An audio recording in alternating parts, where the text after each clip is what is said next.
駐車場で当て逃げされたけどドラレコついてるから大丈夫やろうと思って確認したら、まさかのバッテリー切れで犯人分からず自腹で修理。これが一番最悪のパターンです。そこで今回レビューするのはその問題を解決してきたドラレコ。待機電力はわずかの 0.2W、専用のレーダーセンサーで周囲をチェックし、人や車が近づいた時だけ自動で録画を開始する仕組みなので、理論上は1週間以上の駐車監視が可能。さらにカメラはフロント 4K、リア、車内の3カメラで当て逃げ対策の完全版というレベルのドラレコが出てきたので、早速レビューしていきます。ということでこちらが今回レビューしていくドラレコ。駐車監視用のバッテリーアイセルを発売しているアイキーブが出した最新のドラレコ、アイレコ 55DR。 早速開封すると、こちらがドラレコ本体。大きさはクレジットカードぐらいで、最近のドラレコとしてはまあまあ大きい感じ。正面に 4K800 万画素のフロントカメラ、リアにタッチパネル式のモニターが搭載されています。側面には電源ボタンとマイクロ SD カードを入れる穴のみで、結構シンプルな作りです。そしてこちらの2つが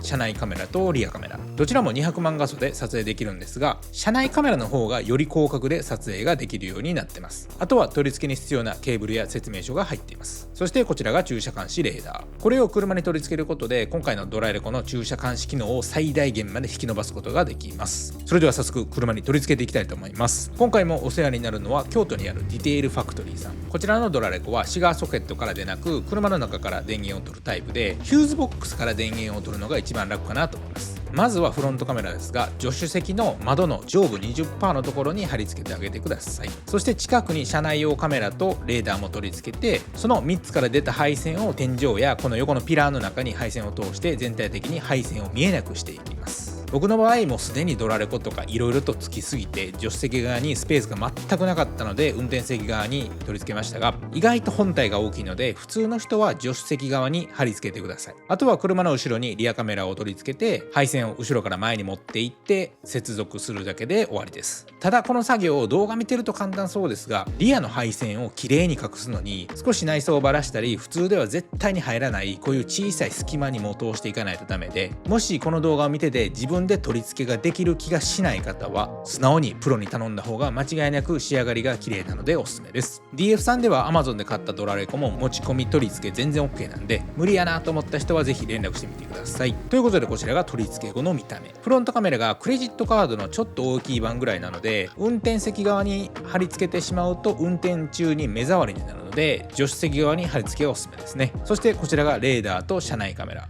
そしてリアカメラですね。それでは早速一番気になるドラレコ映像を見ていきたいと思います。こちらが昼間の映像。今見ているのがフロントのカメラ映像。センサーは2026年最新のソニー製スタービス2の IMX678、 4K800 万画素で HDR に対応しているカメラなので、日中だと色味はしっかり出ていて全体的に綺麗に映っているかなと思います。ただナンバープレートの視認性については 4K にしては思ったより鮮明ではないなという印象で、これは画角が対角190度という超広角レンズを採用しているため、広い範囲を映せる反面、どうしても遠くに映ってしまうので、相手のナンバーが小さく映りやすく、ちょっと離れてると全部読むのはきつそうなところありますね。おそらくフロントカメラはナンバーをくっきり読み取ることよりも、広い範囲を1カメラでしっかり記憶することを優先した設計なんじゃないかなと思います。ただ真ん前にいる場合は全く問題なく、ひらがなから記号4桁の数字まで全部読むことができるので安心してください。隣の車線のナンバーも4桁は余裕で、その他がギリ読めるかなって感じですね。それでは次にリアの映像。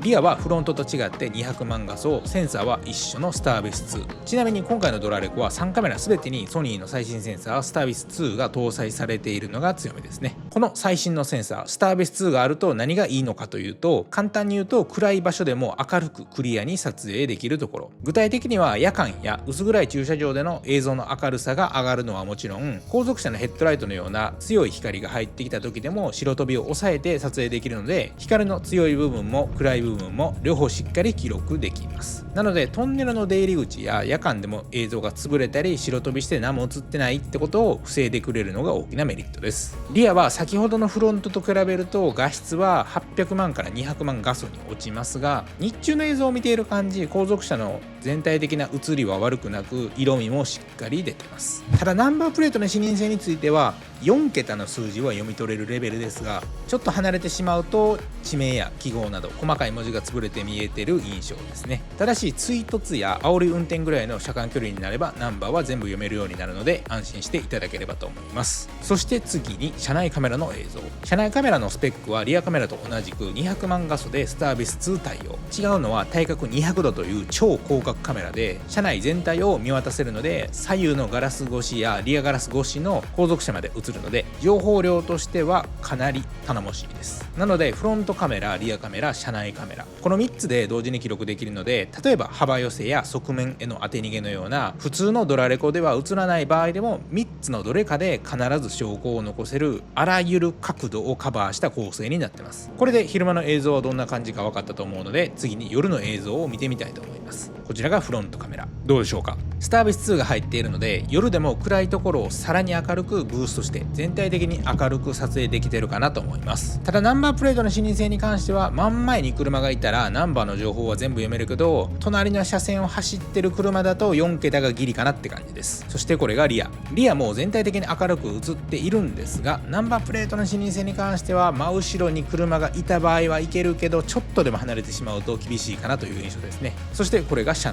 内カメラは肉眼よりも全体的に明るく撮影できているので、周りの状況を把握するのは全く問題ないかなと思います。以上が今回の iReco55DR のドラレコの映像でした。カメラの画質については正直なところ 4K にしてはナンバーの視認性が思ってたより高くはなかったんですが、広角で視覚ゼロを目指したがためにナンバーの視認性のところが少し弱くなったんだなと予想します。ただこのドラレコの本当の強みはカメラ画質よりもレーダーを使った駐車監視にあると思いますので、早速一番の特徴である駐車監視の性能を見ていきます。基本的にエンジンを切ったら駐車監視モードに切り替わって、そこから駐車監視が始まります。待機中の消費電力はわずか 0.2W。専用のレーダーセンサーが常に周囲をチェックしていて、人や車が近づいた時だけ自動で録画を開始する仕組みです。実際に試してみると、人が車に近づいたら約 2,3 秒後に録画がスタートして、駐車監視中はセキュリティ LED が白く点滅するので、駐車監視がちゃんと動いているかどうかすぐに分かります。気になる検知範囲についてはこのような形で車全体をカバーしているので、ほぼ全方位に対応しています。消費電力がわずか 0.2W なので、理論上は1週間以上の待機が可能なので、長期間駐車する機会が多い方にはかなり心強い仕様だと思います。そしてこの iReco55DR と組み合わせてほしいのが、同じメーカー iKeep が出している駐車監視専用バッテリーの iCell2。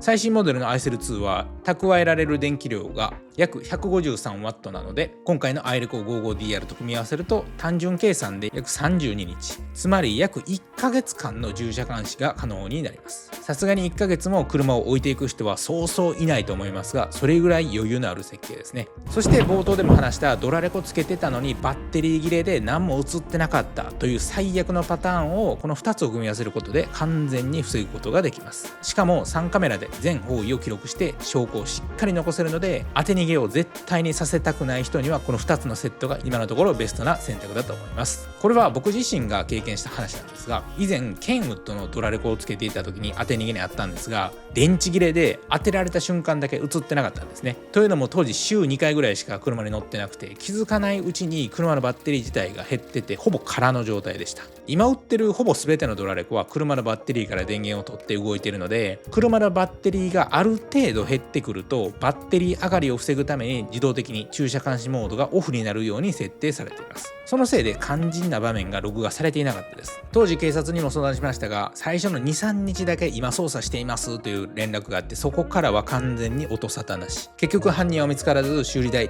30万円を自腹で払ったという嫌すぎる思い出がありまして、本当に当て逃げされたくない方、万が一された時に絶対に犯人を見つけたい方は iReco55DR と iCell2、 この2つをセットで導入することを強くお勧めします。次に撮影した映像の確認方法について簡単に紹介すると、本体のモニターから直接映像を確認することもできますし、 SD カードを抜いてパソコンで見ることもできます。 Windows パソコンの場合は専用ビューアーソフトが用意されているので、地図情報と連動しながらより詳しく映像を確認することができます。ただ Mac には現時点で専用ビューアーが対応していないので、 Mac ユーザーは動画再生プレイヤーで見るしかないのが現状です。僕の場合 Mac しかないので、今回専用ビューアーを使った映像はお見せできないんですが、参考までにこういった形で見ることができるみたいです。これまでの話をまとめると、まず良かったところは3つ。1つ目は駐車監視の省電力性。待機電力 0.2W という数字は今のドラレコの中でもトップクラスで、アイセル2と組み合わせれば理論上1ヶ月の駐車監視が可能というのは他のドラレコにはない強みだと思います。2つ目は3カメラによる全方位カバー。フロント、リア、車内の3つであらゆる角度から同時に記録できるので、幅寄せや側面への当て逃げのような難しい角度のトラブルにも対応できます。3つ目はスタービス2センサーを3カメラ全てに搭載している点。夜間や明暗差の激しい場面でもしっかり映像を残せるのは安心感あります。